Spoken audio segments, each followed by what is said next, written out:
persiapkan diri untuk menerima kuliah hari ini.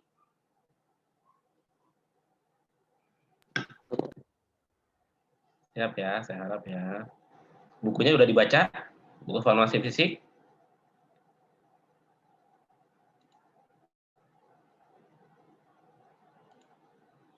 Sudah sedikit, Pak. Sedikit. Ya udah. Kalau begitu, baiklah. Aduh, error. Sebentar.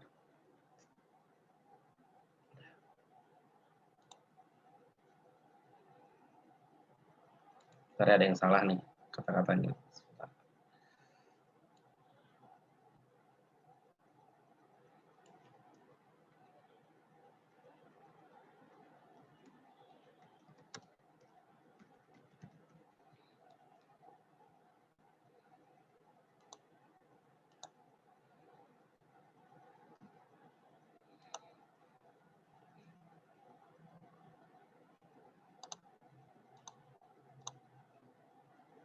Oke, teman-teman silakan on cam selama ya paling lama mungkin sejam ya. Nih ada yang kurang 1 orang ya, 29 ini. PJ ada yang kurang 1 orang ya? Izin jawab, Pak. Iya, kurang 1 orang lagi Ya. dihubungi.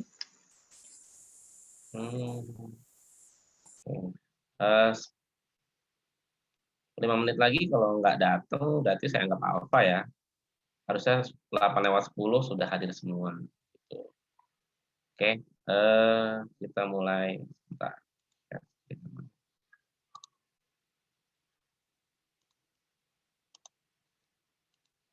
Sudah terlihat ya? Sudah kelihatan? Atau belum? Sudah, Pak. Sudah, Pak. Ya. Oke, jadi beberapa rumus-rumus yang harus kalian ketahui dari materi sifat dari molekul obat ya. Yang pertama itu adalah tidak jalan. Oh nih. Berapakah bilangan gelombang? Oh, gelombangnya 2 kali. Berapakah bilangan gelombang dari garis kedua spektrum ultra ungu atom hidrogen? Nah, berarti yang harus kalian pahami bilangan gelombang. Berarti V ada tanda garis di atasnya, bilangan gelombang. Satuannya cm pangkat min 1. Yang kita harus tahu apa? N1-nya sama dengan 1, N2-nya sama dengan 3. N-nya nanti akan dikasih tahu gitu. Jadi takutnya nanti teman-teman banyak persepsi gitu. Nanti saya bilang apa garis keberapa, nanti dianggapnya jebakan gitu. Nanti saya tulis N1 sama N2-nya insyaallah. Tapi yang harus kalian pahami adalah tetapan Rydberg atau di sini R tahingga. R tahingga itu ada tetapan Rydberg. Nah, sifatnya tetap dia 109 700. Oke, kemudian sekarang kita menghitung bilangan gelombangnya. Bilangan gelombang sama tetapan Rydberg dikali eksitasi elektron ya, perpindahan orbital.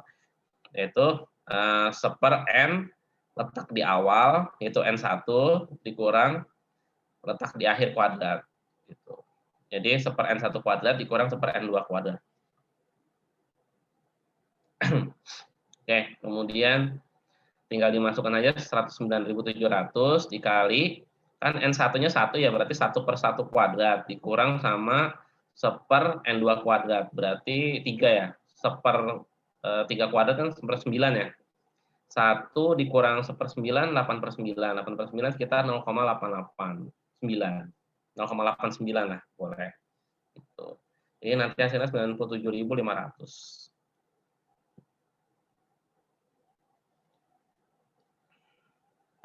Oke, bisa dipahami ya? Oke, gampang masih pagi, masih mudah sekali. Oke. Kemudian kedua adalah sekarang energi kuantum. Kemarin kan belajar tentang apa tuh? Spektrum ultra ungu ya, spektrum atom, spektrum molekul. Nah, itu nanti hubungannya sama energi kuantum. Jadi berapa energi kuantum dari radiasi yang diabsorpsi. Jadi nanti energi itu dari luar, dari lingkungan ke sistem gitu. Jadi nanti sistem mengabsorb sekian energi kuantum untuk menaikkan elektron dari dalam atom hidrogen dari tingkat dasar N1 sama dengan 1 dan orbital kedua N2 sama dengan 2 gitu. Nah, itu kurang lebih seperti ini. Nah, beberapa yang harus kalian ini ya, aware. Itu pertama adalah kita harus tahu nomor atom hidrogen. Ya gampang ya, 1 ya. Kecuali nanti saya ganti helium. Nah, helium berarti kan nomor atomnya 2, bener nggak? Entar kalau misalnya saya bilang nggak gitu, Li. Li berarti 3, kan H, He, Li. Gitu, Li kan di 1A. 2 tambah 1, 3. Kemudian yang harus diketahui lainnya adalah massa elektron. Massa elektron ini udah pasti ya, jadi yang mungkin harus dihafal dalam tanda kutip, itu 9,1 massa elektron ya, 9,1 kali 10 pangkat minus 31 kilogram. Gitu. Kemudian berikutnya adalah muatan elektron. Jadi energi kuantum itu melibatkan kan ini cahaya ya, cahaya kan kalau dulu belajar apa ya dulu? Saya lupa, kelas 3 kalau nggak salah ya. Kelas 3 itu belajar yang ada tetapan Planck gitu-gitulah ya. Berarti kan cahaya itu dianggap sebagai partikel, ya nggak? Jadi dia memiliki massa, memiliki nanti muatan gitu. Nah, di sini juga si H itu kan memiliki muatan ya, muatan elektronnya ada 2 di sini, ada 2 satuan. Pertama kolom. Kalau kolom 1,602 kali 10 pangkat minus 19 kolom. Sedangkan kalau yang kedua pakai meter pangkat 3/2 dikali akar kilogram atau kilogram pangkat setengah dikali second minus 1 atau per second gitu. Nah, yang terakhir adalah tetapan Planck. Tetapan Planck dulu udah belajar ya. 6,626 kali 10 pangkat minus 34 Joule kali detik. Nggak ada satuan lainnya kalau tetapan Planck. Yang ada satuan lainnya muatan elektron. Jadi bergantung sama satuan yang ingin kalian gunakan nantinya. Oke, paham ya sampai sini? Ada pertanyaan?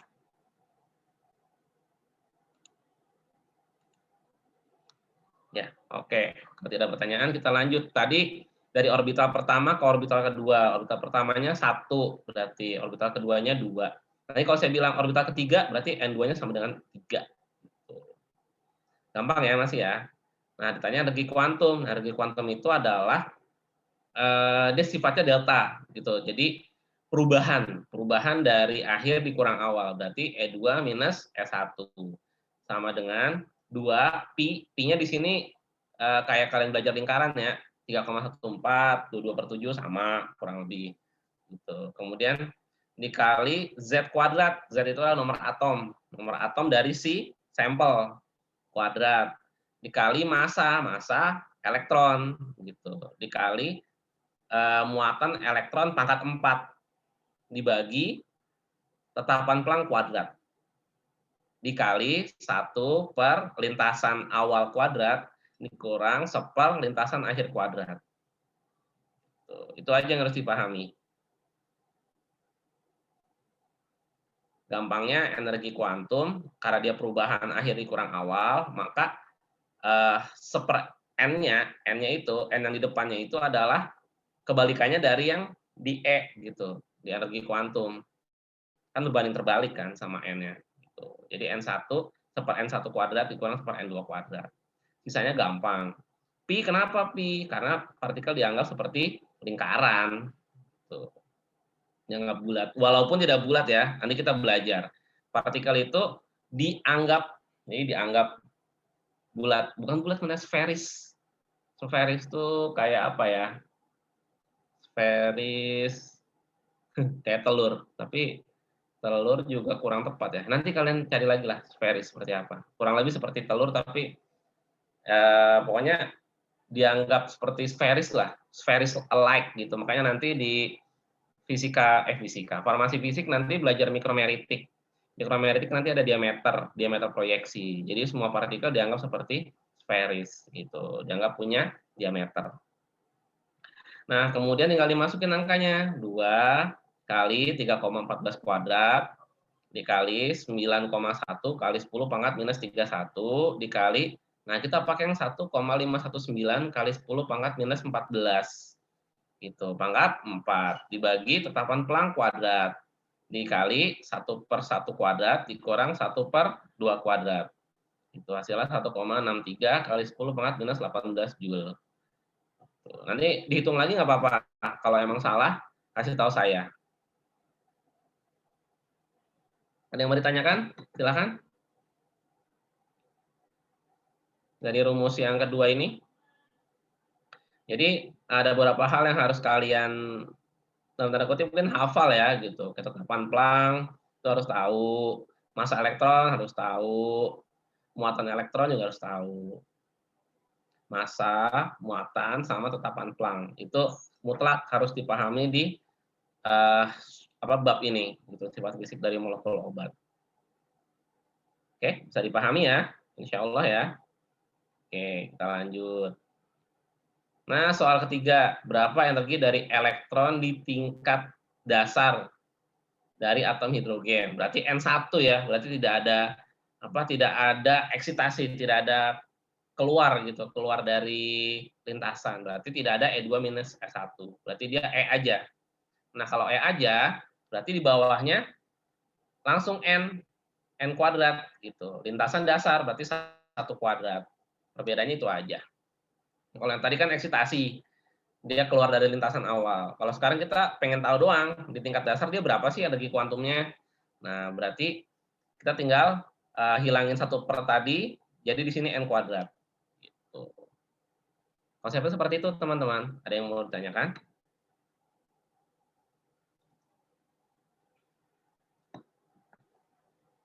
Sama, kurang lebih. Jadi massa elektron harus tahu, kemudian muatan elektron harus tahu, tetapan Planck harus tahu. Kalau nomor atom ya udah pasti ya. Seperti itu, teman-teman. Oke, sepertinya sudah manggut-manggut, tandanya paham ya. Tenang aja. Saya yakin kok, anak sekarang itu jauh lebih cerdas daripada angkatan saya. Kalau angkatan saya makanya nasi aking, sekarang makanya fried chicken ya. Walaupun sabana-sabanaan. The Besto, Sabana, dan teman-temannya. Oke, kita next. Nanti mungkin kalau ada yang merasa kecepatan, mungkin bisa tulis di chat. Nanti saya agak ngerem dikit, saya ulangi lagi, gitu. Jadi biar teman-teman paham. Ini direkam juga kan ya? Harapannya sih nanti kalau ada yang ke-skip, bisa dengar rekaman kali ya. Tuh, oke. Bapak, maaf. Oh iya, siapa nih? Nama saya Dinda Triwandari, NPP 004. Mau nanya Pak, itu kenapa min 2,18 ya Pak hasilnya? Oh iya, iya. Vektor itu, minus. Menandakan vektor. Kalau kalian baca, lebih lengkapnya sih bisa dibaca di buku ini ya. Aduh, udah sobek ya. Ini. Halaman depannya kalau yang masih mulus kayak gini. Ini bisa dibaca di sini. Di Shopee, di Tokped ada, bisa cashback, bisa free ongkir, kalau di atas 50.000.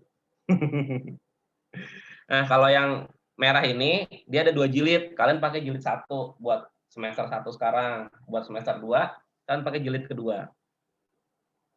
Ini jilid kedua nih. Iya, bener ya. Ya pokoknya ada 2 jilid lah. Ini yang 2, yang 1 nih, cuma copot, jadinya kayak gitu. Ya, husnuzonnya sering dibaca ya. Oke, kalau kalian bingung nanti bisa lihat di halaman sebentar, saya cariin.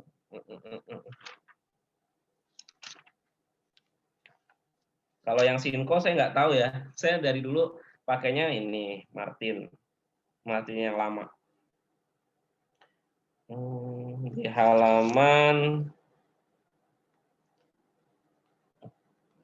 contoh 3, halaman 236. Oh, ada minusnya bener. Sorry. Di rumusnya ada minusnya. Saya benerin dulu ya. Ya, kalau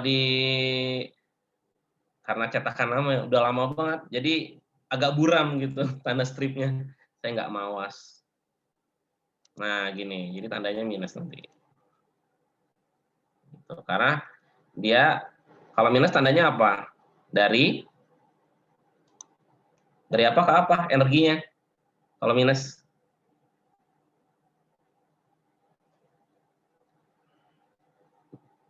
Dari bingung Pak. Oke, nanti dicari. Jadi biar baca. Kalau mahasiswa nggak dirangsang baca, nggak baca-baca, saya yakin. Jadi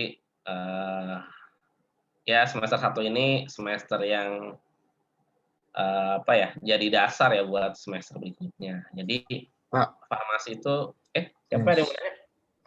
Izin jawab Pak. Ya. Dari lingkungan ke sistem bukan? Ya, kebalik, sistem ke lingkungan. Kebalik ya, oh ya. Ya. Itu ya, maaf Pak. Nggak apa-apa, bagus. Sudah ada effort. Mahasiswa itu nggak salah. Gitu. Mahasiswa itu nggak salah. Tapi kurang tepat. Nggak bercanda. Jadi kalau masih mahasiswa, kita sebagai dosen masih memaklumi. Tapi kalian harus maklum ketika seorang dosen itu keras kepada mahasiswa. Kenapa? Karena ketika kalian berbuat kesalahan kepada kami kan maafkan. Gitu. Oh ya udah maafin. Paling kurang dikit lah nilainya. Gitu. Tapi kalau nanti di masyarakat kalian salah, wah tidak ada maaf. Misalnya siapa ya? Misalnya, PJ-nya Dinda. Dinda formulasi sediaan gel nih. Gel apa ya? Gel penumbuh rambut. Gel penumbuh rambut. Khusus buat orang-orang alopecia yang mengalami kebotakan. Yang apa tuh? Yang umur berapa udah hilang rambutnya di sini. Di 1/3 bagian depan. Nah, itu namanya alopecia. Gitu. Nah, Dinda pas formulasi ternyata salah, hasilnya sineresis, hasilnya airnya keluar dari sistem, dari si gel tersebut, akibatnya nanti lebih keras kan, kemudian nanti kestabilannya juga terganggu. Nah, nggak ada maaf buat Dinda, bisa jadi SP1, SP2, atau SP3 gitu. Jadi makanya kalian apa ya, mulai ada toleransinya ke dosen. Jadi harus ngerasa, oh ternyata dosen tuh sebenarnya sayang loh sama kita, cuma caranya beda-beda. Ada yang lemah lembut seperti Angel, ada yang jahat sekali, killer sekali seperti Demon. Angel and Demon. Bukunya siapa? Please. Kalau senyum-senyum berarti udah pernah baca. Oke, seperti itu teman-teman. Jadi nggak apa-apa ya, kalian jawab-jawab aja. Itu saya nggak pernah marah kok. Malah saya appreciate kalau kalian berani ya. Kalau bisa tunjukkan gitu. Cuma nggak seru ya tunjukannya di online ya, nggak kelihatan gitu. Siapa yang duluan kan kalau kita offline kan enak ya. Oke, berikutnya tadi minus ya udah bener ya. Terima kasih atas pertanyaannya. Next, nah ini kasusnya kalian sedang menguji sampel namanya chlordiazepoksid. Chlordiazepoksid itu obat apa? Ada yang ingat? Chlordiazepoksid. Langsung googling. Chlordiazepoksid bisa dilihat nanti di spesialit bisa. Jadi cara ngelihatnya di belakang ada indeks. Cari chlordiazepoksid. Nah, ntar ada mereknya tuh. Misalnya mereknya apa? Chlorcool gitu. Nanti lihat indikasinya. Chlorcool apa sih? Buat apa? Oh, buat ini. Nah, itu.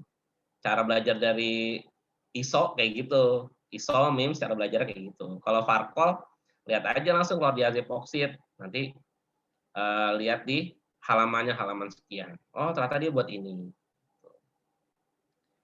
Itu cara belajar dari indeks.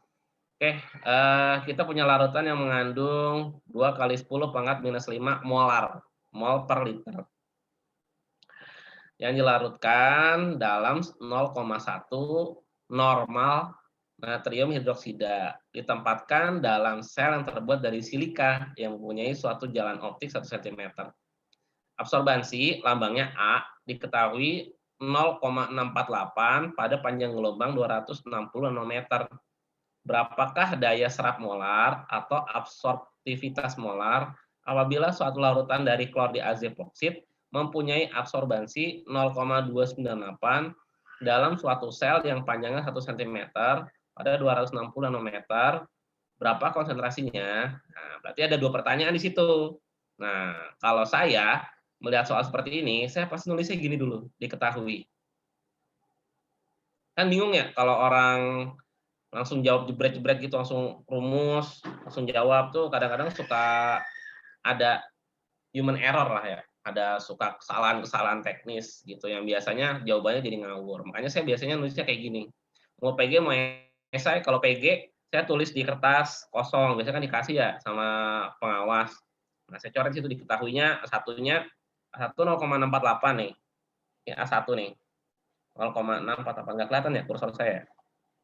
0,648. Kemudian B-nya, B itu adalah panjang jalan optik, jadi 1 cm. Jika tidak dinyatakan lain, biasanya panjang jalan optik sekitar 1 cm. Gitu. Tapi kalau dinyatakan lain nanti berarti beda, B-nya berarti bukan 1 cm. Gitu. Kemudian C1-nya nih 2 kali 10 pangkat minus 5 molar. Nah, kita harus tahu epsilon dulu. Epsilon itu ada absorptivitas molar. Gitu. Jadi kita harus tahu absorptivitas molar dulu. Kenapa? Karena absorptivitas molar itu sifatnya ajek. Sifatnya apa ya? Ajek itu konstan. Jadi mau berapapun ya segitu gitu. Nilainya tetap ibaratnya gitulah ya. Oke, jadi epsilon itu sama dengan A atau absorptivitas dibagi B. B itu adalah panjang jalan optik dikali C, konsentrasi si sampel. C1 di sini ya, teman-teman. Tuh. Nah, hasilnya 3,24 kali 10 pangkat 4 liter per mol kali cm. Nah, nanti epsilon ini untuk menghitung C2. C2 pada A2. A2-nya kan 0,298. Berarti nanti tinggal dibalik, C2 sama dengan A dibagi B kali epsilon. Gitu. A-nya udah diketahui 0,298, B-nya udah diketahui 1 cm, epsilonnya dari hasil perhitungan kita. Nilainya 9,20 kali 10 pangkat minus 6 mol per liter. Seperti itu. Oke, bisa dipahami ya?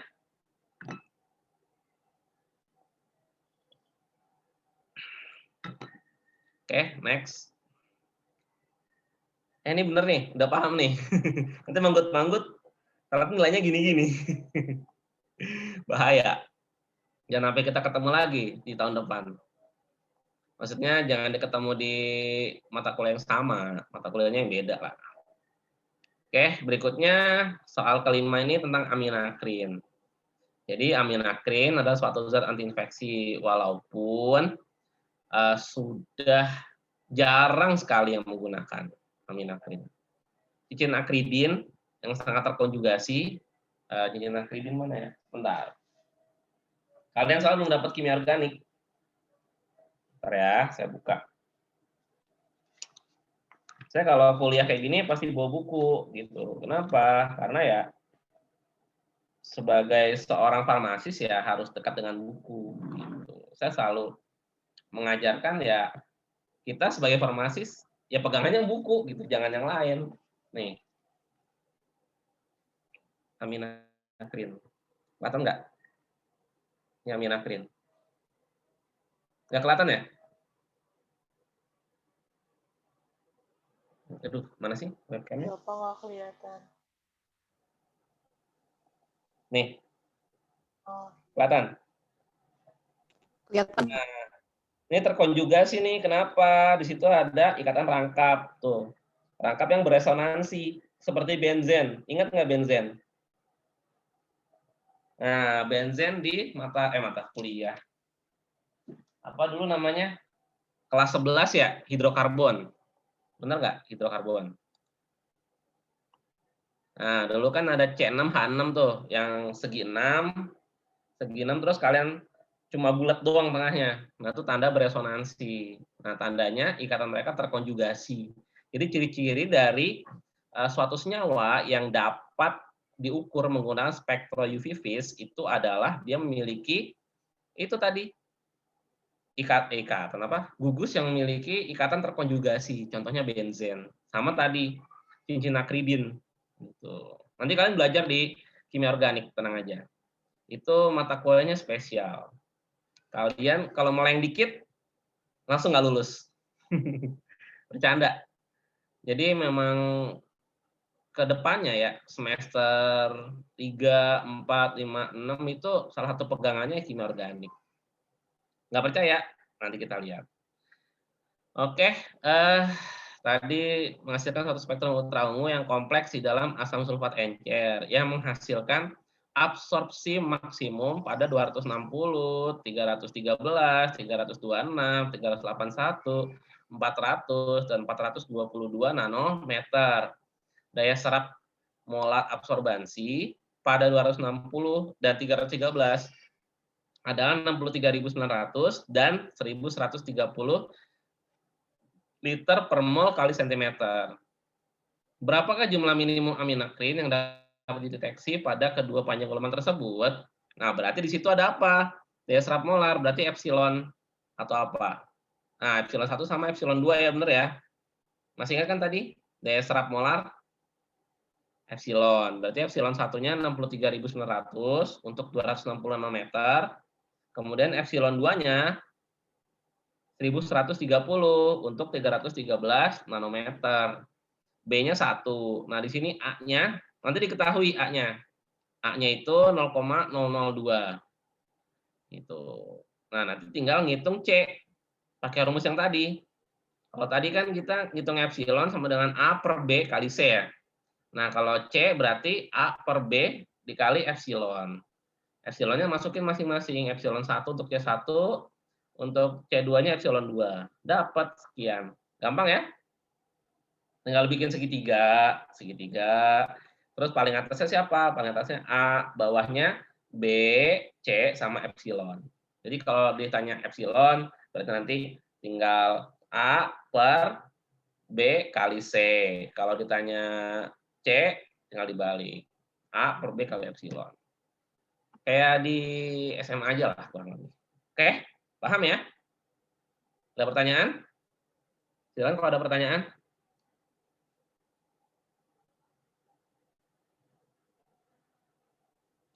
Mungkin mau dicerna dulu, takut nanti pusing sendirian. Silakan kalau mau ditanya.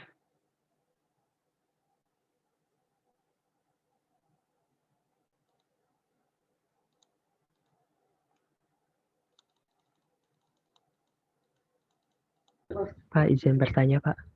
Ya, siapa nih? Haris NP020. Itu B-nya selalu dalam sentimeter ya, Pak? Ya, benar. B selalu dalam sentimeter. Baik, Pak. Terima kasih, Pak. Ya.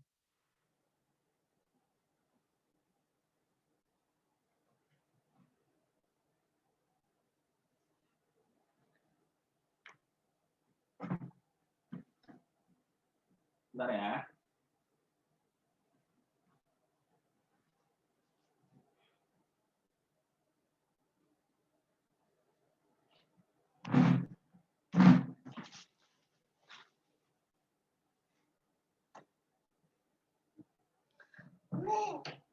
Oke, kita lanjut, teman-teman. Nanti diketahui lain kok kalau B-nya nggak 1 cm. Jadi tenang aja. Yang penting konsepnya tadi. A sama dengan B kali C kali epsilon. Atau epsilon sama dengan A per B kali C. Itu aja. Nah, Pak, contoh izin bertanya, 6. Pak. Oh iya, siapa nih? Sukma NRP17, Pak. Ya, gimana? Berarti nilai yang A tadi itu yang minimum itu selalu 0,002 ya, Pak? Oh, ntar diketahui. Karena absorbansi tiap senyawa itu beda-beda. Gitu. Paracetamol sama asetosal, even dia sama-sama punya benzen, punya gugus COOH atau asam karboksilat, ternyata dia memang berbeda satu sama lain. Gitu. Baik, Pak. Terima kasih, Pak. Nanti belajar di analisis instrumen. Kenapa sih kok mereka berbeda absorbansinya, padahal sama-sama memiliki gugus inti itu sama, benzen, misalnya kayak tadi akridin. Nanti ada lagi tuh steroid. Nah, gugus steroid kayak gimana nanti belajar. Nah, berikut contoh 6 nih. Berapa perubahan energi yang dihubungkan dengan speed inti hidrogen H1 dari kloroform CHCl3. Ya kan benar ya? CHCl3 untuk kloroform. gitu, yang mempunyai tetapan perlindungan atau apa sih ini ya? Saya bingung. Theta, bukan theta ya, theta kan gini ya.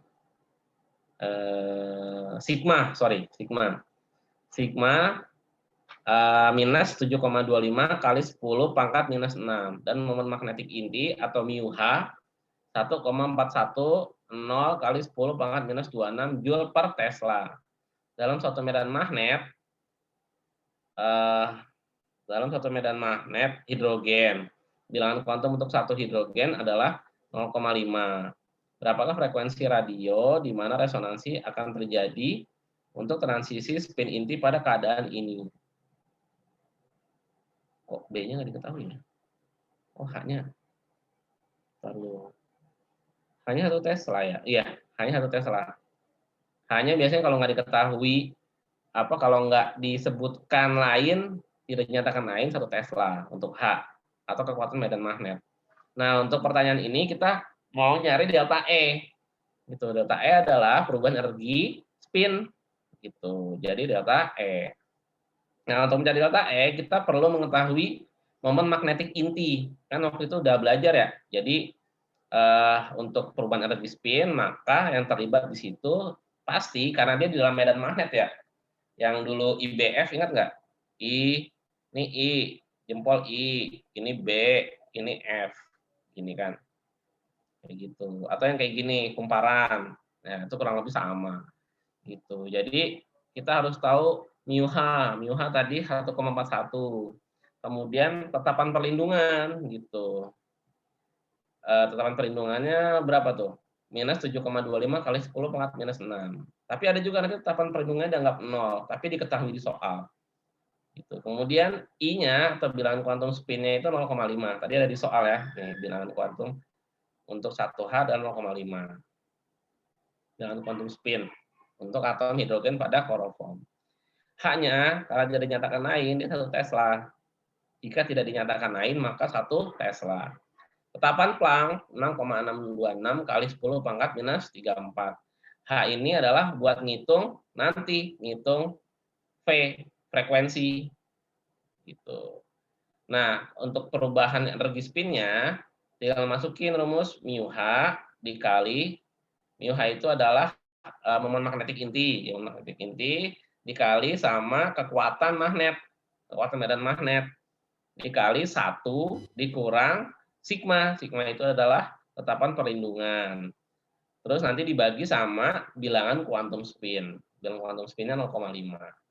Gitu. Tinggal masukin ke rumus, dapat sekian Joule. Nanti dikonfirmasi lagi jika memang saya ngitungnya salah. Oke? Kurang lebih seperti itu yang harus kalian pahami. Gitu. Jadi saran saya ya, ketika lihat soal, tulisnya dulu diketahui, ditanya jawab. Gitu, biar tidak ada error. Setelah tahu delta E, kita bisa ngitung frekuensi yang terjadi pada perubahan energi spin tadi. Gitu. Berarti delta E atau perubahan energi spin dibagi sama tetapan Planck. Gitu. Tetapan Planck 6,626 kali 10 pangkat minus 34 Joule kali detik. Nanti dapatnya Hertz. Gitu. Joule sama Joule coret, seperdetik sama dengan Hertz. Benar?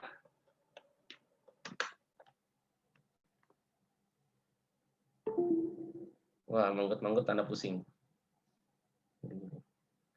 Ya. Insya Allah Pak. Semoga husnul khotimah. Ya, berikutnya contoh 7. Nah, ini ada TMS. TMS itu tetrametilsilan. Jadi tetrametil berarti ada CH3.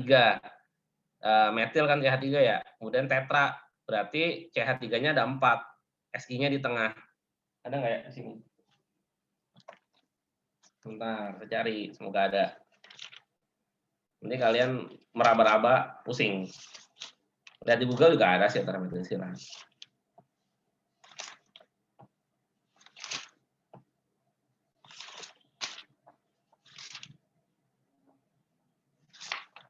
Oh nih. Kelihatan nggak ya?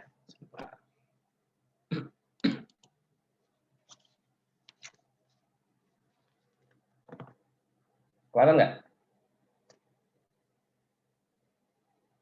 Si, kemudian CH diapit sama CH3. Dia jadi punya rotasi optik berarti. Karena dia mau digeser ke kiri, ke kanan sama konfigurasinya. Kelihatan ya?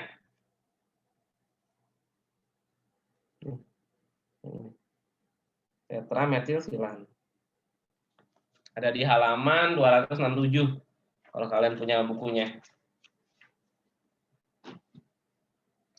Tetrametilsilan sering digunakan sebagai zat pembanding proton NMR. Jadi nanti untuk teman-teman yang berminat ya di dunia isolasi, misalnya Oki karena udah mainstream ya, kulit manggis, yang kulit manggis sudah ada ekstraknya ya. Nanti Oki bikin kulit duren sudah ada ekstraknya, gitu. Siapa tahu di kulit duren ternyata ada anti cancer, gitu. Kita nggak pernah tahu. Nanti Oki ekstraksi dulu, setelah diekstraksi nanti difraksinasi ya. Itu setelah difraksinasi nanti diisolasi. Nah, salah satunya untuk menguji kemurnian dari zat yang Oki isolasi, nanti Oki harus melewati beberapa tahap. Pertama adalah NMR. NMR mengetahui konfigurasi C sama H-nya. Makanya nanti ada 2 NMR, C sama H. Gitu.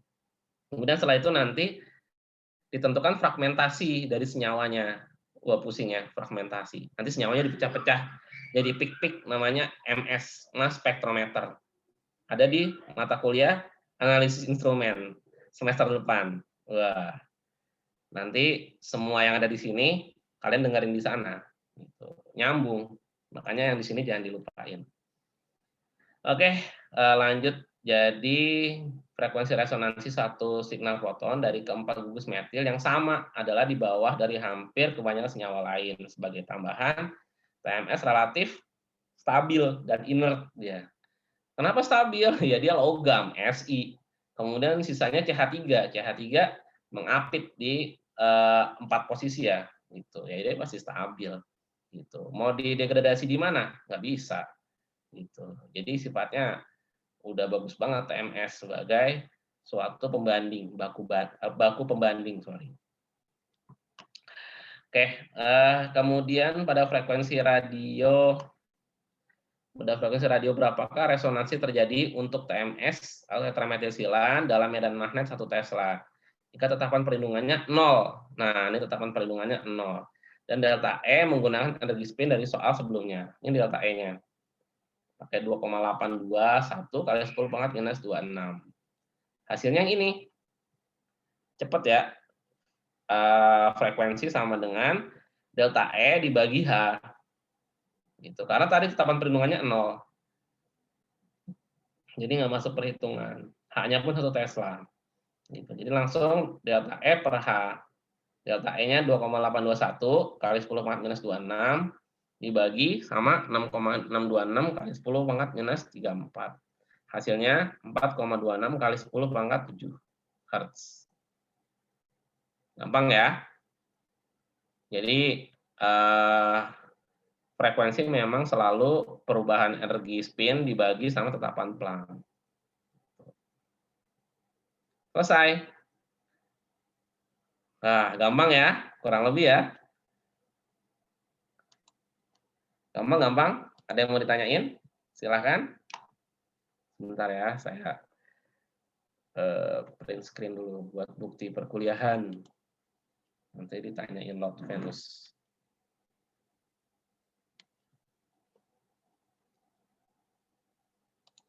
Oke, ada yang mau bertanya? Silahkan. Tuh, bener kan? Bertanya, Pak. Ya, siapa nih? Natasha NRV 016. Itu kenapa frekuensi lambangnya V apa bukan F?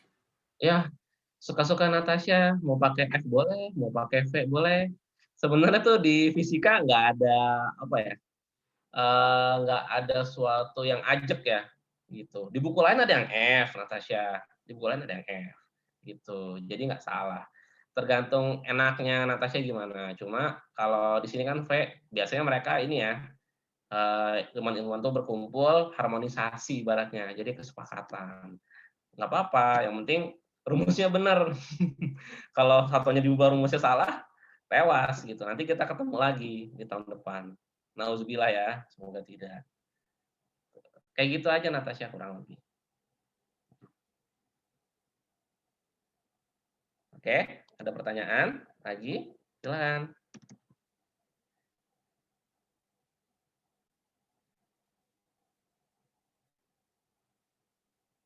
Sambil saya ini bukti kehadiran. Oh iya, jangan lupa ya ngisi form kehadiran ya. Saya memang nge-screenshot pertemuan kita di sini, tapi takutnya diminta juga gitu. Makanya kita buat dua-duanya. Kemarin nih 1B juga sama, saya minta dikasih formnya kan ya, G-formnya. Dikasih G-formnya kan ya, sama. Dikasih, Pak. Nah nanti diisi ya, habis perkuliahan. Oke, ada lagi silahkan yang mau bertanya sebelum kita tutup. Cepet kan? Enak kan? Yes. Ternyata fisika nggak sesusah yang teman-teman pikirkan ya. Karena fisika tuh sebenarnya deket banget sih sama kita. Kalian nanti akan semakin paham pelajaran ini ketika kalian sudah di semester setelahnya malah justru gitu. Kalau sekarang mah mungkin masih meraba-raba ya, masih yang mana ya gitu. Tapi nanti sejalannya waktu teman-teman bakalan lebih paham lagi gitu dibanding sekarang ya.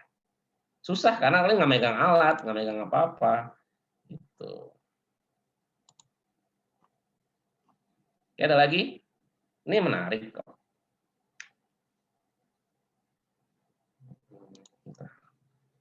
Semester depan kita akan sibuk teman-teman. Siapkan fisik kalian ya.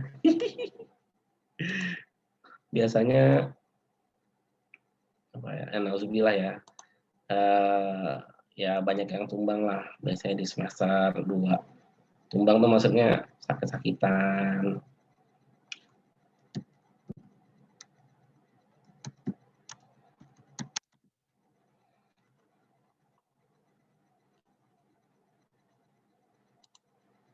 Oke, ada lagi? Silahkan jangan malu-malu daripada malu-maluin pas ujian.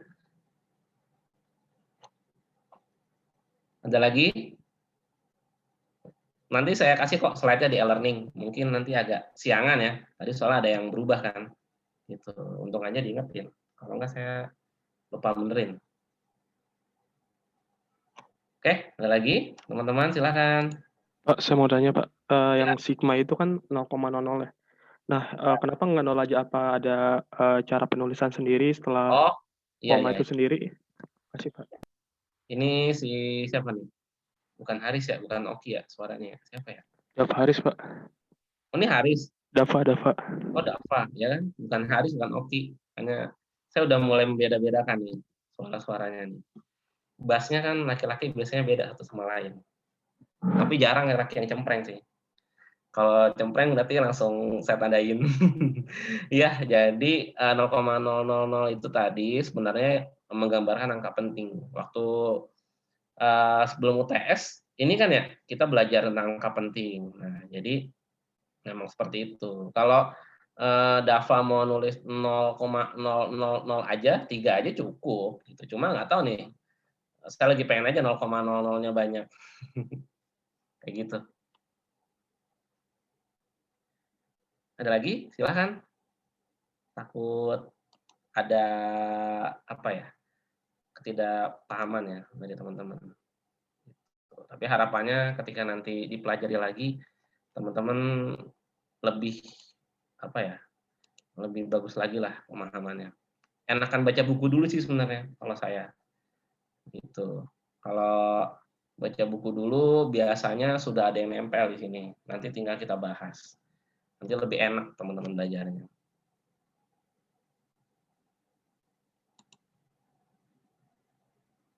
Ada lagi? Silahkan yang mau bertanya. Jangan malu-malu.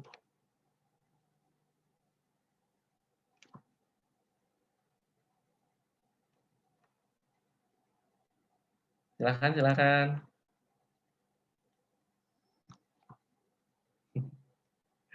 Muka-muka pusing ya. Tapi bagus.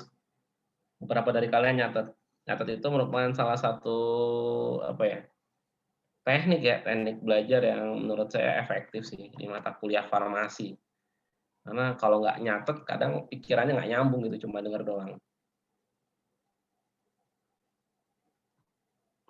Gitu. Oke, siapa lagi? Ayo, yang mau bertanya? Udah paham semua nih? Kalau udah paham, kita dismiss. Nanti teman-teman bisa belajar lagi ya. Di buku tadi ada soal-soal di halaman berapa ya? Paling belakang. Saya lupa lagi. Oh, di halaman 285. Di 285 ada soal, nanti kalian bisa jawab sendiri. Kalau di buku e-book yang saya bagiin juga ada sih soalnya, cuma saya lupa halamannya. Karena bahasa Inggris takutnya kalian pusing. Gitu. 285 bisa jadi bahan apa ya? Ya, bahan kalian belajar lah buat coret-coret dari yang saya udah jelasin.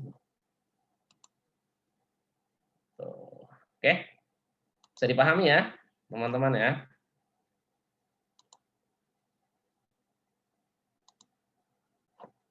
Gimana? Udah paham nih? Udah mau jam 9 nih? Alhamdulillah, cepat banget Pak Bo. Sisanya kalian harus berlatih 40 menit berikutnya.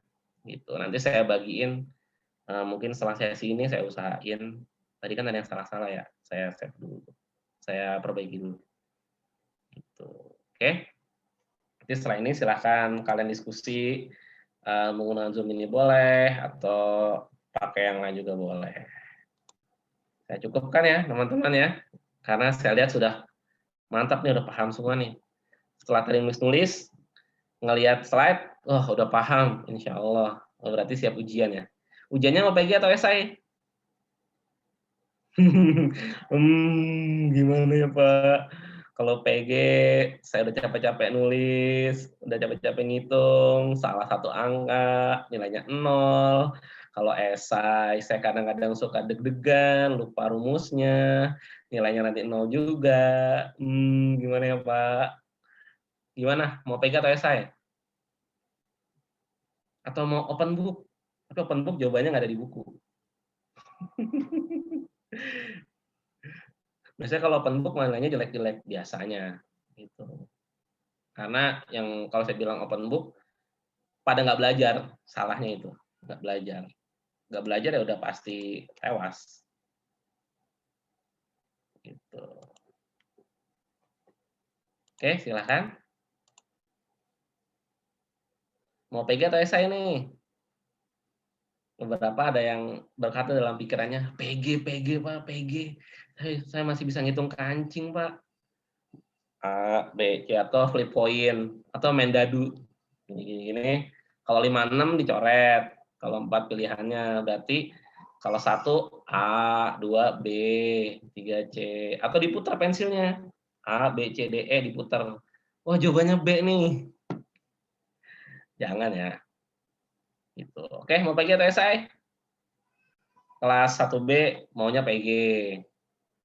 Kalian esai atau PG nih? Saya bikin beda aja per kelas nih. Seru kayaknya nih. Saya bisa ngelihat, oh yang ini apa namanya, kesulitannya di sini, yang ini kesulitannya di situ. Gimana, PG atau esai? PG atau esai? Atau dua-duanya? Atau open book studi kasus? Saya lebih senang studi kasus malah. Jadi nanti kelihatan teman-teman sampai mana pemahamannya. Nilainya ya subhanallah kalau studi kasus. Tapi kalau kalian belajar nilainya bagus, bener. Saya pernah nerapin di mana ya? Di UIN kalau nggak salah waktu 2019 ya, pakai studi kasus. Bagus-bagus loh nilainya. 50% itu di atas 55, di atas 60. Sorry, di atas 60, C plus ke atas. Gitu. Tapi 50%-nya di bawah, do re mi fa sol. Ya agak mematikan, tapi ada plus minusnya lah. Gimana? Mau PG atau esai? Ayo ditentukan, saya mau bikin soalnya ntar siang. Wah, coba diskusikan PG di aja, line. Pak. Hah?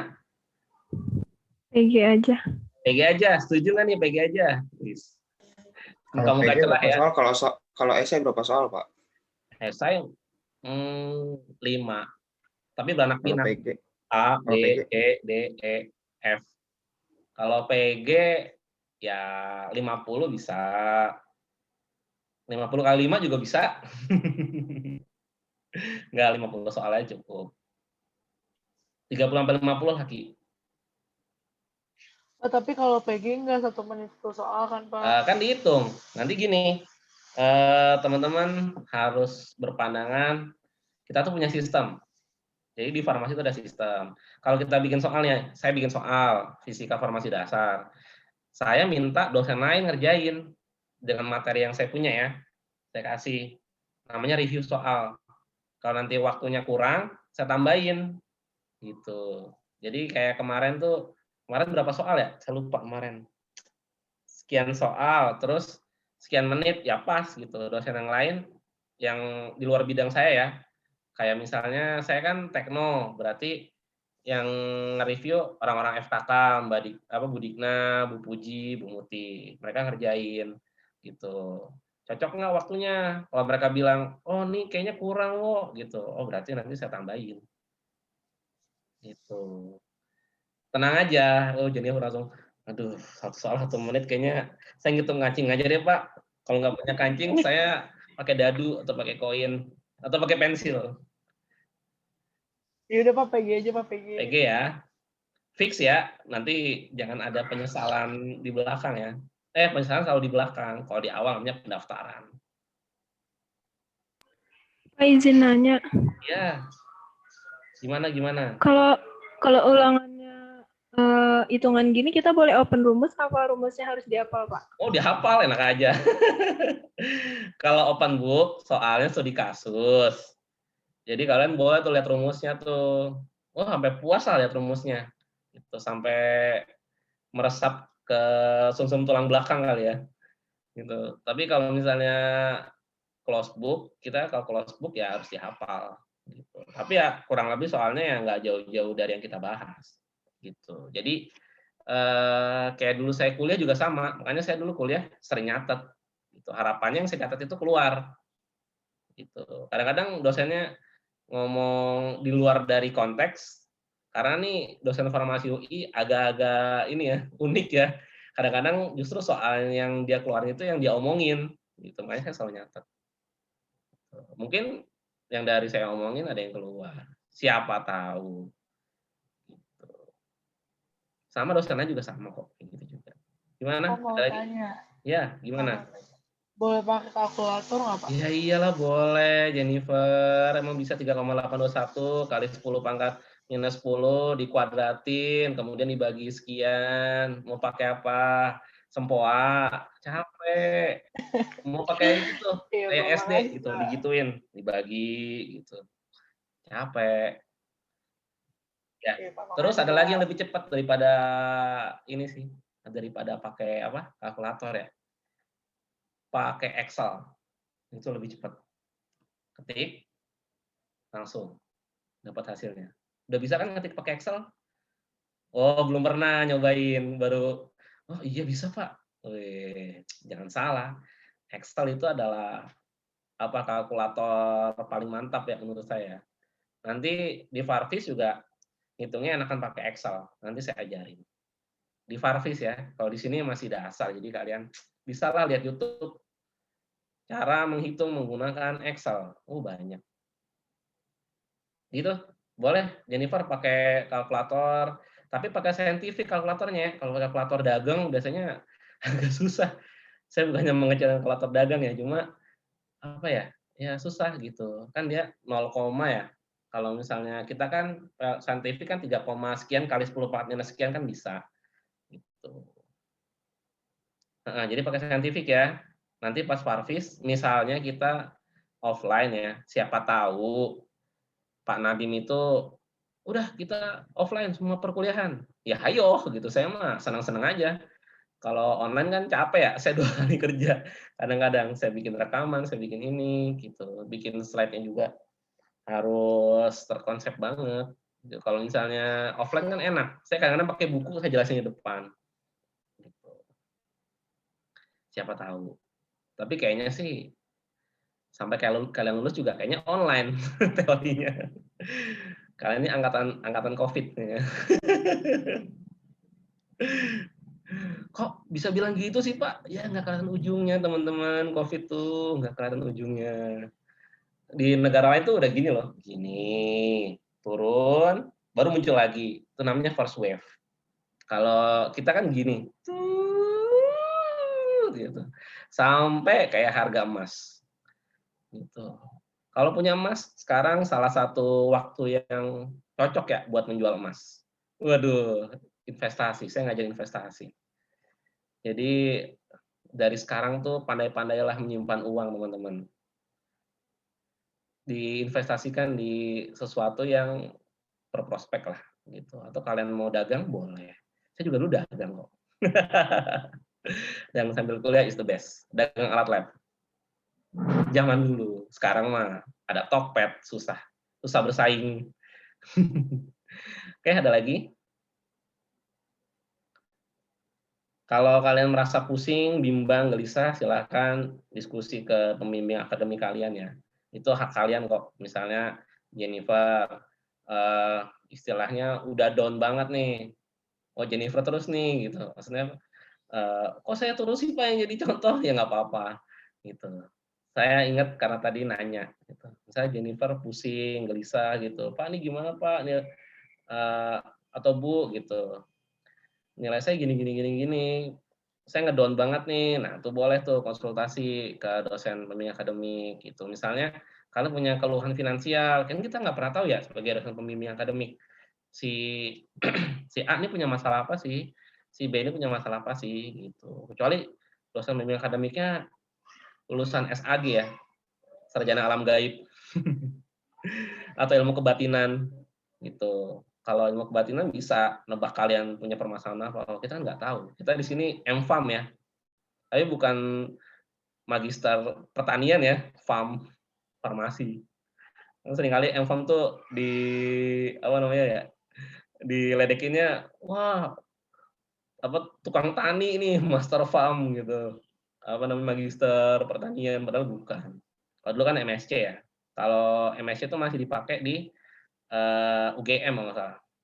UGM masih MSc, nggak mau MFAM deh. Nggak tahu kenapa, itu juga bingung. Tuh. Ada lagi? Kayak gitu aja. Pokoknya kalian terbuka aja lah sama dosen pembimbing akademik kalian. Itu hak kalian tau buat didengerin. Sayang-sayang kan udah bayar tapi nggak menikmati fasilitas gitu. Kalau dari saya sih seperti itu. Jadi ya kalian ini angkatan kedua jadi pondasi, salah satu pondasi ya. Selain angkatan pertama, angkatan kedua tuh jadi pondasi. Buat lihat sama adik-adiknya, kalau kalian berprestasi, IPK-nya bagus, adik-adiknya ngikutin, enak gitu. Ada contohnya. Kalau kalian ngedrop nih, nanti adik kalian, waduh, kakak kelas saya aja begini. Jangan sampai, makanya semangat lah, semangat. Kalau emang kalian ngedown ya ngomong aja. Kalau ke PA nggak mau gitu mau ke saya nggak apa-apa. Saya mah terbuka aja orangnya. Gitu teman-teman kurang lebih. Pesan saya pertama adalah jangan pernah takut salah, jangan pernah. Kalau dosen nanya, jawab aja gitu apa yang ada di pikiran kalian. Dosen nanya bla bla bla bla, langsung aja buru-buru gitu. Oh gini-gini bukan Bu gitu. Biasanya nanti diarahkan gitu. Kita kan di sini jadi fasilitator dosen. Nggak nyuapin kalian gini kayak SMA tuh enggak gitu. Makanya nanti tugasnya banyak, ya nggak? Tugasnya banyak nggak? Apalagi mata kuliah saya, pusing ya. Nulis 16 slide aja udah alhamdulillah katanya. 16 aja udah alhamdulillah Pak, ya Allah pusing banget Pak. Iya emang, kamu juga mahasiswa, tantangannya di situ. Kemudian jangan pernah lelah untuk mencatat. Kalau sekarang kalian teralihkan, maksudnya apa ya, nggak fokus, dengerin rekamannya, tulis lagi. Itu nanti nambah pemahaman gitu. Karena dosen omongannya tuh nggak bisa langsung merasuk ke pikiran kalian gitu. Kecuali kalian dihipnotis dulu ya. Coba lihat bandul ini, atau ini tisu saya bakar gitu. Terus saya bakar, kalian tidur. Kita jadi rumah Uya ntar.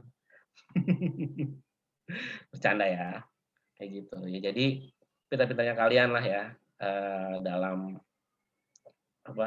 mengatur metode pembelajaran. Karena saya nggak tahu kalian itu seperti apa. Ya, teman-teman ya. Kemudian farmasi itu lelah. Jadi usahanya sangat berat. Gitu. Jadi kalau kalian merasa sulit, ya semuanya merasa sulit. Saya juga merasa sulit. Tuh. Tapi yakinlah bahwa semakin besar risiko, semakin besar rezekinya. High risk, high result. Tuh. Bagus banget kata-kata saya. Nah, saya buka kelas ini aja kali ya. Kelas motivasi. Nggak bercanda. Oke, teman-teman saya cukupkan ya. Saya lihat juga. Ada yang mau bertanya? Pak, saya penanya Pak. Ya. Kan nanti vaksin udah keluar ya Pak. Nah, masing-masing orang nanti bisa kebagian vaksin atau beli nggak sih Pak? Wah, pertanyaan bagus nih. Bagus. Kalau dari yang terakhir saya baca ya, Dava, mungkin nanti teman-teman yang lain juga bisa mengkoreksi. Jadi vaksinnya memang sudah datang. Saya baca di mana, Tempo gitu ya, misalnya. Di Tempo halaman keberapa lah itu. Di surat kabar online. Karena saya malas beli korannya. Ya, jadi memang sudah datang. Tapi jumlahnya terbatas, Dava. Jadi nggak semua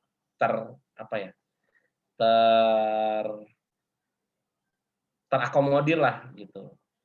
Kemudian persentase keberhasilannya gimana? Saya meragukan karena belum uji klinis tahap 3 ya. Nanti Dava pasti akan mendengar uji preklinis, uji klinis tahap 1, 2, 3, 4 gitu. Nanti akan mendengar itu. Atau kalau mau dengar bisa jadi narsis ya, nggak enak. Nanti lihat aja lah banyak gitu. Kalau mau dengar selintas ya bisa di channel saya. Waktu kemarin saya Pengmas, saya sempat siaran di radio. Di situ juga saya jelaskan tentang uji preklinis sama uji klinis bedanya apa. Uji klinis tahap 1, 2, 3 bedanya apa. 4 apa. 4 perlu nggak? 4 perlu. Dia post market surveillance gitu. Tapi 3 ini kebanyakan dari vaksinnya itu belum selesai. Even kemarin yang di Sinovac ya. Ingat nggak yang Sinovac? Sinovac itu sama Bio Farma. Ya, Sinovac itu kan Cina ya. Salah satu giant vaksin industri di Cina. Gitu. Jadi kerjasama sama Bio Farma melaksanakan uji klinis tahap 3. Tapi kendalanya adalah dia tidak multi center. Jadi dia di Bandung doang. Sedangkan untuk uji klinis tahap 3 itu harus multi center, Dava. Harus di Bandung, Jakarta, mungkin nanti di Sumatera gitu. Karena kan penerimaan orang beda-beda ya. Gitu. Orang Jawa sama orang Sumatera pasti akan berbeda. Sama orang Papua pasti akan berbeda. Gitu. Makanya untuk efektivitasnya saya masih meragukan. Jadi daripada suntik-suntik dulu, mending sekarang Dava sama teman-teman makan yang cukup, minum vitamin yang cukup, makan buah, berolahraga. Ya, ngejemur-jemur diri lah. Kalau pas lagi nggak hujan ya, ini 3 hari hujan. Gitu. Atau kalian buat ini, bikin matahari buatan. Jemur sendiri di kamar. Susah ya. Emang kalian ayam. Kalau ayam ada matahari buatannya. Lampu sekian watt. Ya kayak gitu. Jadi nggak semuanya terakomodir. Dan beli ya, Dava. Jadi kemarin ada 4 supplier, 4 industri farmasi yang sudah mengekspor vaksinnya ke kita. Pertama, tadi yang Sinovac tadi ya. Itu kedua adalah Pfizer, ketiga itu saya lupa namanya, susah lah. Keempat juga saya lupa. Gitu. Tapi semuanya itu multinational company. Jadi ada di kita, ada di mereka, gitu. Ada di negara-negara lain. Gitu. Saya lupa 2 lagi apa, itu juga multinational company. Selain Pfizer, gitu. Dan harganya beragam ya. Dan 2 kali suntik, Dava, sama teman-teman. Jangan lupa 2 kali suntik. Kenapa? Karena vaksinnya itu bukan kuman yang dilemahkan, tapi kuman yang dimatikan. Virus. Virus yang dilemahkan harusnya, tapi kan dia dimatikan. Jadi titer antibodinya pasti nggak cukup buat 1 kali suntik. Atau mau ada yang nyoba gitu, nanti testimoni gitu. Testimoni saya taruh di Instagram, Instagramnya Farmasi UPNVJ. Salah satu mahasiswa kami telah disuntik vaksin loh, ini hasilnya gitu. Jadi papar sama pasien COVID masih sehat gitu, keren. Udah herd immunity ya. Kita diarahkan ke situ. Ya seperti itu teman-teman, jaga kesehatan ya, mendingan mencegah lah. Vaksin itu bukan jawaban. Vaksin itu buat orang yang sehat. Kalau kalian udah pernah kena, terus disuntik vaksin ngefek, kagak memberikan efek. Gitu. Ada lagi? Bagus nih. Saya pengen nanya Pak, kan vaksin kan katanya cuman buat yang usia kayak usia produktivitas aja, sedangkan buat yang anak yang apa tuh, orang yang udah berumur sama yang anak-anak kan nggak dapat. Itu kenapa Pak kayak gitu? Oh iya, benar, pertanyaan bagus. Tadi Oki kalau nggak salah ya suaranya. Benar nggak? Oh iya Pak, lupa memperkenalkan diri maaf Pak. Nggak apa-apa. Saya udah mulai ini kok diferensiat satu sama lain ya. Kalau yang cowok ya, kalau yang cewek saya masih bingung karena suaranya sama-sama, beda-beda dikit. Ya, jadi memang untuk usia produktif karena diharapkan sistem imunitasnya sudah lengkap gitu. Dulu mungkin belajar gini ya, naik, turun. Ini adalah fungsi organ kita, fungsi sistem organ kita. Dulu kan belajar tentang sistem organ, ya sistem organ kan dibangun dari berbagai macam organ. Nah, di sini untuk yang ibaratnya bayi kali ya, bayi sampai anak-anak kan mereka belum full sistem imunnya, sedangkan kita yang sudah usia produktif ini sudah lengkap sistem imunnya, sistem kekebalan tubuhnya. Itu sehingga untuk membentuk suatu antibodi terhadap COVID-19 lebih efektif diharapkan gitu. Untuk orang tua dia sudah mulai menurun gitu. Ketika kita memberikan obat kepada orang tua pun dosisnya harus diturunkan gitu karena fungsi dari sistem organnya itu sudah tidak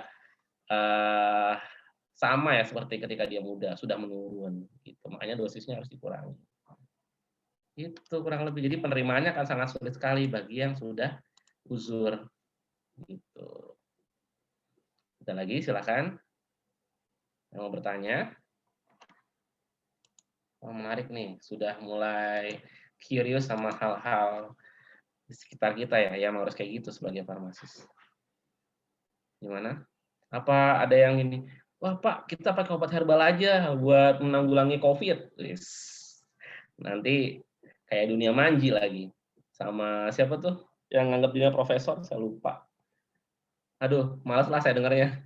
Saya dengarnya aja lucu gitu. Kayak malu-maluin alma mater gitu. Ngomongnya dari IPB. Saya tanya sama teman IPB, bukan. Kalau yang waktu itu Pak, yang waktu itu kan pernah tuh Pak yang pemerintah yang kalung itu Pak. Itu gimana sih Pak cara kerjanya? Yang kalung katanya, iya kalung eukaliptus kalau nggak salah. Saya dengar sekilas aja sih dari berita. Ya, saya nggak enak ngomongnya. Nanti disadapin lagi, nanti masuk koran. Diciduk satu orang dosen dari Farmasi UPNVJ dikarenakan mengkritik keras pemerintah. Gitu. Kata dia adalah kaprodi. Gitu. Dia menyaksikan pemerintah di forum Zoom kuliah farmasi fisika farmasi dasar. Ya, jadi sugestif ya. Saya dengarnya di yang channel itu tuh Open the Door. 1, 2, 3, 4, 5 Open the Door. Tahu lah. Mungkin di sini ada subscribernya. Ya, jadi agak lucu ketika saya dengar dari Prof siapa Wiweko ya. Yang dia Satgas COVID ya, satu tim sama siapa tuh, udah saya lupa nama-namanya. Ya kayak gitulah ya.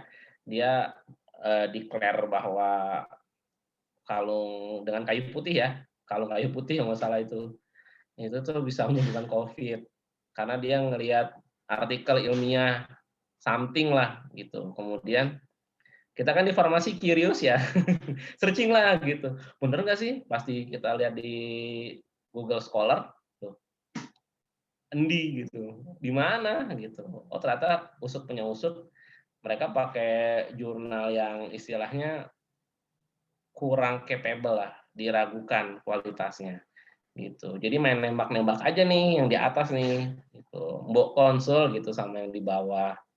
Kita banyak orang-orang pinter gitu. Kalau saya nggak termasuk ya, saya orang biasa-biasa aja. Maksudnya yang lain lah gitu. Kan ada yang udah S3 jauh-jauh di Harvard, nyarinya malah jurnal yang abal-abal, kan sayang ya. Kalian aja kalau ngeliat jurnal, saya bilang yang bereputasi, yang minimal Sinta 3 lah. Gitu. Jadi nanti kalian juga ada pelatihan nanti, pelatihan memahami jurnal gitu, tentang jurnal lah. Gimana baca jurnal, terus jurnal itu yang berkualitas kayak gimana sih? Nanti dijelasin sama narasumber kita. Penasaran siapa? Yang pasti bukan saya. Yang lain, lelah. Kayak gitu kurang lebih. Jadi itu sugestif aja dan berdasar pada suatu jurnal yang diragukan kredibilitasnya Oki gitu. Jadi Oki jangan pakai kalung kayu putih ya gitu. Mending kayu putihnya dihirup atau dioleskan kalau pusing di sini. Itu kalau nggak ngepek kasih minyak kapak bisa di sini. Minyak kapak. Kalau pusing mata kuliah saya ya bisa. Gitu. Kalau nggak ngepek lagi mungkin masuk angin, oke bisa dikerok. Ada lagi? Wah menarik nih. Ada lagi? Farmasi itu luas, kalian jangan terpaku pada satu poin aja. Kita komprehensif. Kalian itu nggak usah minder sama dokter. Kita jauh lebih banyak belajarnya. Gitu. Nanti akan dijelaskan kenapa sih kok farmasi lebih, menurut saya lebih spesial. Tapi sayangnya tidak dilindungi oleh undang-undang. Agak mengecewakan. DPR silahkan turun. Saya nggak mau menggantikan, capek. Apa duduk gitu, nanti cepat gendut. Apa tidur, horor, pajak buat tidur. Kita makan di restoran kan bayar 10% buat mereka. 15 ya kalau di Depok ya, 10 tambah 5. Ya, ada lagi? Sepertinya semangat sekali. Apa sudah cukup, teman-teman? Kalau sudah mumet, sudah tidak fokus lagi, kita sudahi. Nanti mungkin di forum lain ya, kita bisa diskusi lebih banyak. Kalau kalian misalnya, Pak, kita bikin forum ilmiah dong. Mungkin bahas penelitiannya siapa, ya ayo gitu. Di sini kita banyak kok peneliti-peneliti handal gitu. Kayak Bu Puji kemarin dapat ini ya, award dari Kemenristek-Brin. Gitu. Nanti siapa tahu nih, salah satu mahasiswa di sini juga dapat award ya sebagai mahasiswa yang publikasinya diakui. Misalnya tadi Oki menemukan isolat dari kulit duren sebagai anti cancer. Wih, keren Ki. Kalau lu bisa kaya Ki. Paten itu mahal. Makanya almarhum Prof. Habibie itu walaupun nggak ngapa-ngapain, duitnya tetap ngalir ya karena paten. Koefisien Habibie. Konstanta Habibie. Mau tahu konstanta Habibie seperti apa? Nggak usah, pusing. Itu materi Olimpiade Fisika 2000 berapa? Saya dulu ikut ya, 2000. Aja lupa saya SMA tahun berapa? 2000 berapa ya? 2006 berarti 2006. Olimpis 2006 tentang konstanta Habibie. Untung saya sempat searching, jadi nggak bodoh-bodoh amat pas lagi lomba. Gimana? Ada lagi?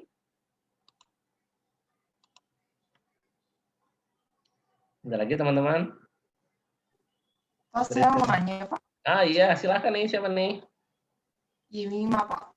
Iya, silakan Yemima. Oh, Yemima ya. Yang berkaitan sama yang tadi Oki nanya tadi, waktu itu saya pernah dengar dari TV di berita mana gitu klarifikasi tentang yang kalung eukaliptus tadi, itu katanya sebenarnya dia nggak menyembuhkan COVID-19, tapi aromanya yang terhirup itu mencegah replikasi virusnya di dalam hidung. Itu salah juga ya, Pak? Oke, kita bahas. Jadi saya punya cerita, emang saya Kak Seto. Jadi gini ceritanya, maaf ya agak bercanda, karena kalau serius takutnya teman-teman ngantuk. Saya yakin ini pagi-pagi nih, pagi-pagi belum sarapan, belum mandi gitu, takutnya ngantuk. Jadi untuk kayu putih ini memang kalau teman-teman sempat dengar-dengar ya, dengar cerita dari pasien COVID memang dipakai. Pertama benar gitu, dia dihirup, kemudian ada yang minum, ada yang minum. Gitu. Tapi saya walau alam ya itu karena belum ada penelitian yang lebih lanjut ya. Itu kan kalau kita mengungkapkan kebenaran suatu hipotesis, artinya kita harus melakukan penelitian terlebih dahulu ya, Mima ya, gitu. Nah, penelitiannya belum ada yang membuktikan, tapi menurut kearifan lokal ya, kearifan lokal. Jadi kakak kelas saya ada yang dirawat waktu di Wisma Atlet ya. Di Wisma Atlet itu dia menggunakan kayu putih memang. Awalnya dia minum, jadi bersamaan sama teh kalau nggak salah. Jadi teh dia seduh nggak pakai gula, terus dikasih sama kayu putih gitu. Tapi ternyata itu salah gitu. Ketika seminggu dia coba itu nggak ada perubahan, pasti swab tetap positif gitu. Makanya dia coba cara lain, mungkin dihirup gitu. Jadi dia taruh di tisu itu kemudian dituangkan ya di situ, kemudian gini gitu sampai dia merasa mau batuk-batuk ya. Itu nanti dia batuk-batuk, dia keluarin semua dahak-dahaknya gitu. Nah, setelah gitu di samping itu juga dia olahraga, ini mah gitu. Olahraga, makannya cukup, istirahatnya cukup. Jadi istirahatnya bukan mereka, tapi kakak kelas saya itu jam 8 ya. Jadi dia sengaja jadi lebih cepat gitu waktu tidurnya dibandingkan ketika dia di rumah. Jadi jam 8 sampai subuh gitu, sampai subuh azan bangun, kemudian keluar cari udara segar, kemudian melakukan yang tadi gitu. Akhirnya sih alhamdulillah sembuh setelah minggu kedua. Jadi minggu depannya lagi setelah tadi dia positif, dicoba dengan treatment demikian itu alhamdulillah sembuh gitu. Di samping dia minum vitamin C. Vitamin C-nya 1000 mg gitu. Kemudian apa yang kemarin cerita ya, dia juga minum Stimuno yang kapsul dia minum 3 kali sehari gitu. Kemudian makan cukup, makan buahnya juga buah yang banyak antioksidan gitu, kayak misalnya buah naga merah gitu, kemudian jambu biji gitu, walaupun banyak bijinya ya, tapi dia kan antioksidannya tinggi gitu. Kurang lebih seperti itu ya Mima. Nggak salah, cuma belum ada penelitian yang membuktikan, itu aja. Bisa diterima ya? Baik, Pak. Ya. Ada lagi? Wah, COVID memang salah satu ini ya. Momok. Saya curiga sebenarnya satu hal, teman-teman. Asap rokok. Wis, ada apa dengan asap rokok, Pak? Kalau kalian pernah dengar virus COVID itu kan menyebar lewat droplet ya. Droplet ketika kalian ngomong, kalian bersin, kalian batuk, ya enggak? Nah, itu partikelnya bisa kalian lihat nggak droplet? Kalian lihat gini, oh itu droplet tuh kecil-kecil kayak gitu. Kelihatan nggak? Enggak kan? Bener nggak? Nggak kelihatan. Kecil banget. Tapi ada loh yang lebih gede, tapi nggak pernah dapat perhatian. Asap rokok. Keluarnya dari mulut. Kan orang nggak mungkin kan dari sini kan. Gini. Nggak mungkin dong, pasti dari sini. Ya kan? Ini saya ngeliat ya, bukan saya perokok ya. Saya alhamdulillah laki-laki yang anti rokok ya, subhanallah. Jadi buat laki-laki berhentilah merokok, buat perempuan carilah yang nggak merokok. Karena laki-laki yang merokok tuh merupakan laki-laki yang apa ya, nggak bisa dipegang gitu janjinya. Dia sama dirinya sendiri aja nggak sayang, apalagi sama kalian. Kalau dia bilang cinta kalian, jangan bohong. Terus yang senyum nih. Kenapa? Udah ya? Ya, jadi asap rokok itu bisa kita lihat ya dengan mata telanjang ya. Oh, rokok tuh asap rokok bentuknya kayak gitu. Kelihatan gitu. Seperti apa? Asap ya. Seperti asap ya, ini asap rokok ya. Berarti kan ukuran partikel lebih besar dong. Jadi anggapannya adalah droplet itu Gojek. Gojek kan matanya cuma satu ya. Gojek matanya cuma satu. Ya udah, satu itu keluar, satu virus keluar. Tapi kalau kendaraannya lebih gede, busway, banyak nggak kira-kira angkutannya? Nah, saya curiganya di situ. Tapi jangan disebarin dulu ya, karena belum ada penelitiannya. Ini saya cuma kecurigaan saya, karena mikromeritik nanti kita belajar diameter ukuran partikel. Diameter partikel droplet lebih kecil daripada asap rokok. Tapi justru asap rokok yang nggak dapat perhatian. Karena kan kalian lihat satpam komplek pakai masker tapi di sini. Nutup apa Pak? Terus dia ngerokok, gitu. Terus di Instagram kompleknya luar biasa. Komplek kita menjalankan protokol kesehatan. Wow, hebat dalam hati saya. Saya kemarin ngeliat kok sini, terus ada lagi pejabat lingkungannya pakai maskernya di sini. Buat apa Pak? Sini Pak, ya Allah, lebih sesek pakai ventilator loh daripada pakai masker. Kasiannya negara ini ya. Makanya gini terus kita. Oke, makanya mulai dari sekarang teman-teman aware. Gitu. Ingatkan anggota keluarga kita keluar pakai masker. Masker kain boleh, tapi double. Tahu kan ya masker kain yang cuma selapis gitu. Yang suka digaya-gayain bentuk mulut, bentuk apa? Ada kumis-kumisnya, ada jenggot-jenggotnya, gitu. Di double. Atau pakai surgical mask yang sekali pakai buang, itu lebih aman. Kayak gitu kurang lebih teman-teman. Tetap sehat, tetap semangat ya. Kalau ada apa-apa bingung, silahkan WA ke saya. Tanya aja soal keberapa. Saya bingung ini Pak, soal sekian, nanti saya jelasin lagi. Oke, saya cukupkan teman-teman. Sepertinya kalian sudah mengawang-awang, sudah ngantuk, butuh snack dulu. Silahkan. Mau snack, mau snake juga boleh. Silahkan. Assalamualaikum warahmatullahi wabarakatuh. Tetap semangat. Dan sampai ketemu di pekan depan dengan tugas yang baru. Siap-siap presentasi. Oke? Saya izin live ya, teman-teman. Terima kasih Pak. Terima kasih, Pak. Semangat. Terima kasih, Pak. Terima kasih, Pak.